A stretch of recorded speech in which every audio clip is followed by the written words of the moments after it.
ভাগবত হচ্ছে আলোচনা, আর লীলা হচ্ছে কীর্তন, কীরতন। আলোচনার মধ্য দিয়ে, এই ভাগবতী আলোচনার মধ্য, আলোচনা কেন? আলোচনা, সমালোচনা, গবেষণা, তিনটা তত্ত্ব। এটার মধ্যে কি? তিনটা তত্ত্ব। যে আলোচনা করবে এ দুটো ধরবে, একটা আলোচনা একটা সমালোচনা, আর যারা শ্রবণ করবে তারা গবেষণা করবে। যেন কৃষ্ণ বলে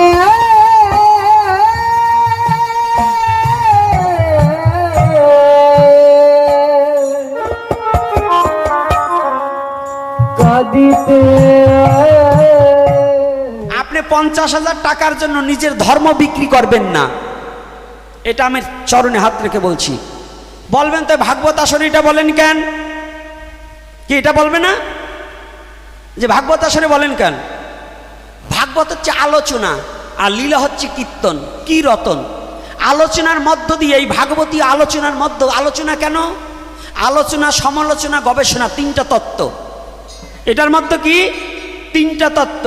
যে আলোচনা করবে এ দুটো ধরবে, একটা আলোচনা একটা সমালোচনা, আর যারা শ্রবণ করবে তারা গবেষণা করবে। যারা শ্রবণ করবে তারা করবে গবেষণা, আর যে বক্তা সে দুটো জিনিস ধরবে। কি ধরবে? আলোচনার সমালোচনা। অর্থাৎ দোষ না ধরে কখনো গুণ বর্ণনা করা যাবে না। তাহলে আমাদের ধর্মটাকে আমরা নিজেরা হেয়পূর্ণ করছি। নামযজ্ঞের আসরে কোনো নিতার বক্তৃতা করা শোনানো যাবে না, কারণ ওটা হচ্ছে নাম হয়ে যাক। নিতার যদি বক্তৃতা দিতে হয়, আমাকে 50 মণ চাউলের খিচুড়ি রান্না করি, আমাকে ডাকবে, আমরা আসবো। কিন্তু আমার তারক ব্রহ্ম নামকে বন্ধ করে দিয়ে তোমার ওই বকবকানি শুনবো না। এই প্রতিবাদ প্রতিটা ঘরে ঘরে তুলতে হবে। অন্য দেখুন পার্শ্ববর্তী যত ধর্ম আছে, এক হিন্দু ধর্ম ব্যতিরিকে এই ধর্মের কীর্তন বন্ধ করে দিয়ে আলোচনা করবার দেয় না কোনো ধর্মে। শুধু এই আমাদের মতো এই বুকাগুলোরে পাইয়ে আপনার ধর্ম বাদ দিয়ে অধর্ম ঢুকিয়ে দিচ্ছে। এইটা থেকে বিরত থাকুন, এইটা আমি চরণে হাত রেখে বলছি। প্রত্যেকটা নরনারী আমরা সচেতন হব, নাকি হব কি না? রাধে রাধে।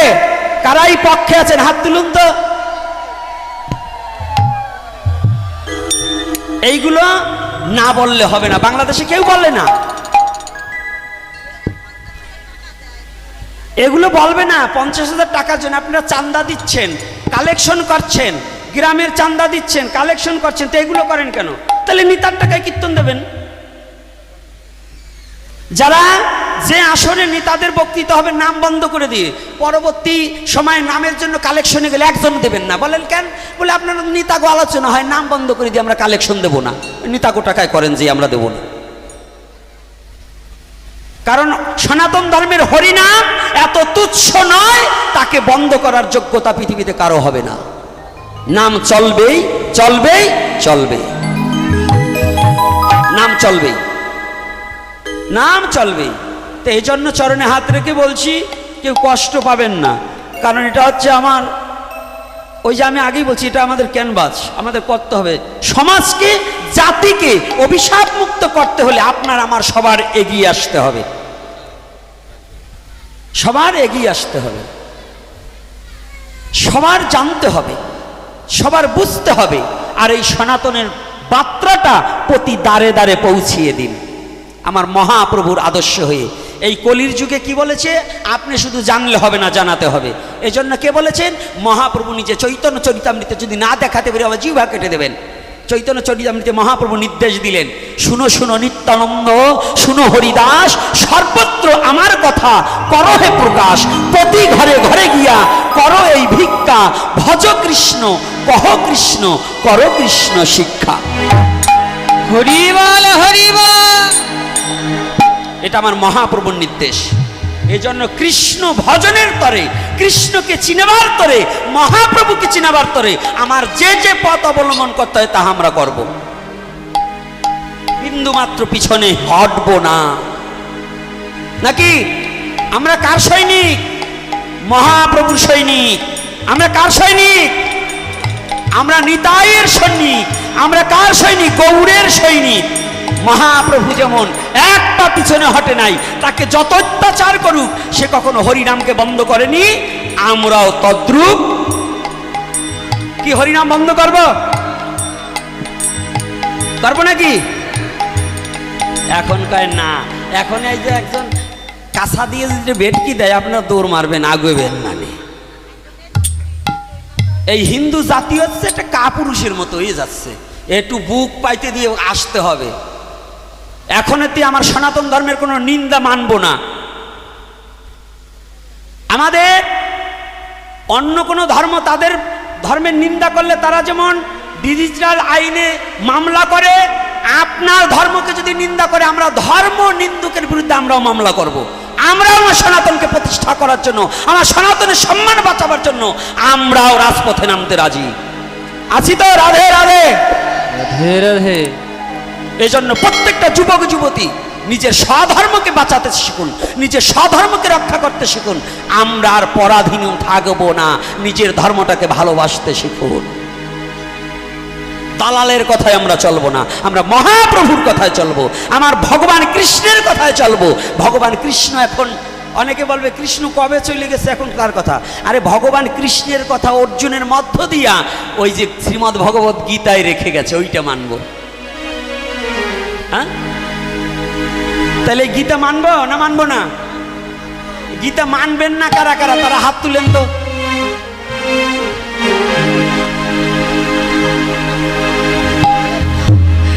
দেখছেন বাবা, আমি বলছি যে গীতা মানবেন না কারা, ওরা হাত তুলছে, মানে কথাটা শোনে না ভালো করে কি বলি। আগে শুনতে হবে আলোচক কি বলে, তালে তালে। ওই যে ওরা হলো তালের ভক্ত, মানে তাল দিয়ে যাচ্ছে কিন্তু কথা শোনে না। এইবার কি জানেন সবাই, গীতা মাই কি জয় বলো, জয়ের ধ্বনি করো। গীতা জয় কি জয়, সবে জয় ধ্বনি করো। গীতা মাই কি জয় বলো, জয়ের ধ্বনি করো। গীতাময় কি জয়, সবে জয় ধ্বনি করো। ঘরে ঘরে গীতা রেখে গীতা পূজা করো। ঘরে ঘরে গীতা রেখে গীতা পূজা করো। তোমরা ঘরে ঘরে গীতা রেখে গীতা পূজা করো। ঘরে ঘরে গীতা রেখে গীতা পূজা করো। গীতা মাই কি জয় বলো, জয়ের ধ্বনি করো। গীতাময় কি জয়, সবে জয় ধ্বনি করো। গীতা মাই কি জয় বলো, জয়ের ধ্বনি করো। গীতাময় কি জয় বলো, জয় ধ্বনি করো।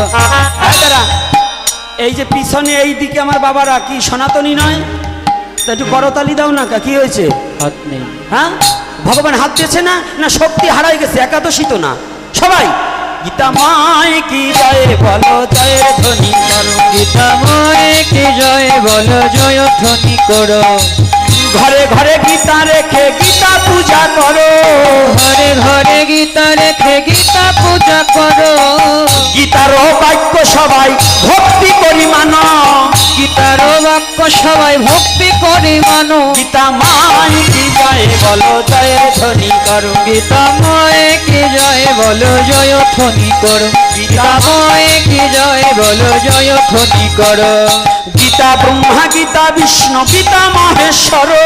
গীতা ব্রহ্মা গীতা বিষ্ণু গীতা মহেশ্বর। গীতা ব্রহ্মা গীতা বিষ্ণু গীতা মহেশ্বর। গীতা ব্রহ্মা গীতা বিষ্ণু গীতা মহেশ্বর।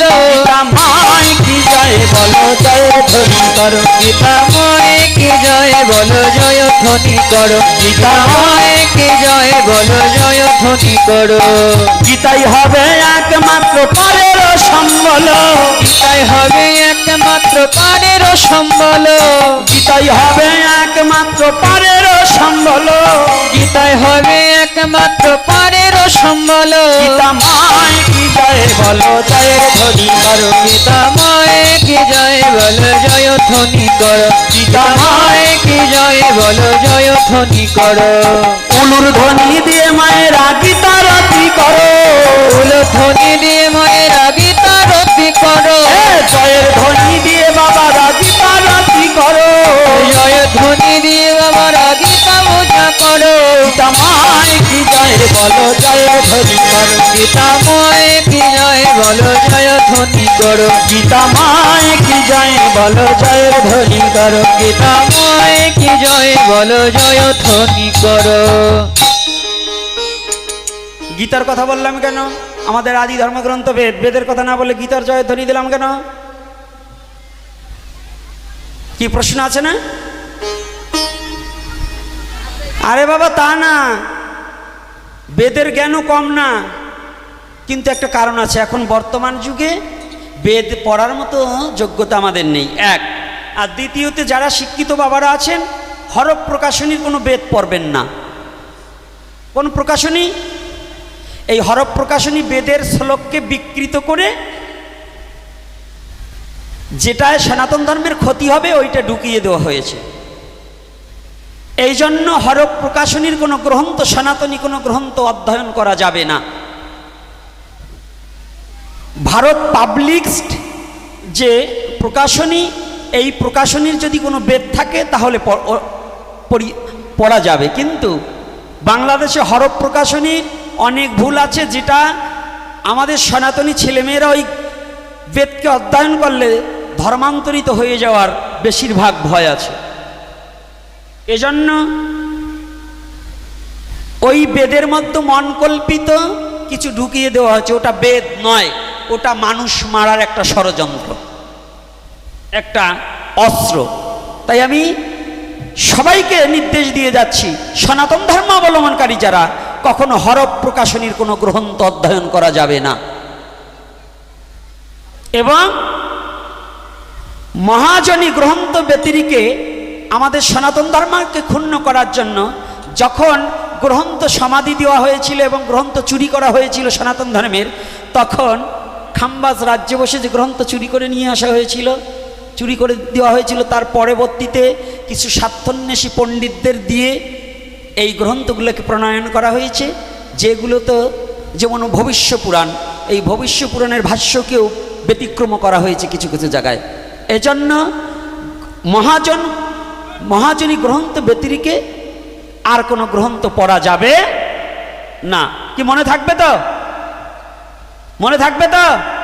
এটা আমার সাথে বলছি, এটা কি আমার কথা বলছি? একবার আমার নামটা বলেছি, কেন বলিনি? আমাকে প্রচার করতে আসিনি, আমার জাতীয়তা প্রচার করতে হবে। আর বেশি বেশি এই নামযজ্ঞ দিলে অন্তত 7 দিন ভাগবত দেবেন। আমি ভিন্ন বাংলাদেশে বহুত পাঠক আছে, শুদ্ধ ভক্ত। বিল্লমঙ্গল বাবাকে আনবেন, ওই যে গোপাল বাবাকে আনবেন, আরও এই যে জিতেন্দ্রীয় দাস, আরও অনেক না জানা অনেক বাবারা দেখছি এখন ইদানিং বাংলাদেশে বহুত শুদ্ধ ভক্ত আলোচনা করে। এই শুদ্ধ ভক্তদের এনে শুদ্ধ মুখে সাধু মুখে হরিকথা আস্বাদন করবেন, এজন্য ভাগবতের জোরটা বাড়িয়ে দেবেন। তবে আজকের যে কমিটির বাবারা, আপনাদের ধন্যবাদ জ্ঞাপন করছি এবং আমি ভগবানের কাছে প্রার্থনা করি ভগবান যেন আপনাদের হৃদয়ের সমস্ত দুর্বুদ্ধি নাশ করে দিয়ে শুদ্ধ কৃষ্ণ প্রেম ভক্তি দান করে। কারণ